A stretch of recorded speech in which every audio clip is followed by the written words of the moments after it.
Actually लॉकडाऊनमध्ये मी हे start केलं हां. होतं. सध्या आपण पाहतो की नोकरी जरी काय एवढं म्हणजे नोकरीमध्ये काय राहिलं नाही पहिल्यासारखं. आता नक्कीच. लोकांना जरी नोकरी भेटली तरी काय छोटी मोठी भेटते 15,000-20,000 महिना तेव्हा तर आपण किती कमवू शकतो. आता मोस्ट ऑफ बघतो आपण की खूप सारे लोक धंद्यामध्ये उतरतात. आपल्या मराठी माणसं लॉकडाऊनमुळे म्हणून सर्व धंदे चालू केले. त्याचा तुम्हाला ना पेरूचा एक मोजितो बनवून देतो. पेरूचा मोजितो. तुम्ही ट्राय ठीक आहे. एक लेमन आहे, हां.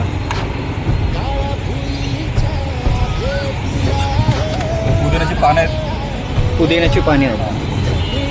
हा शुगर सिरप आहे, घरी बाहेर करायचं ते घरीच बनवला. अरे थोडं ॲड करायचं. पेरूचा फ्लेवर आहे. अच्छा.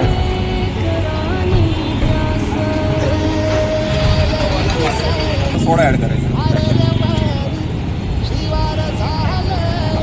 छान पद्धतीने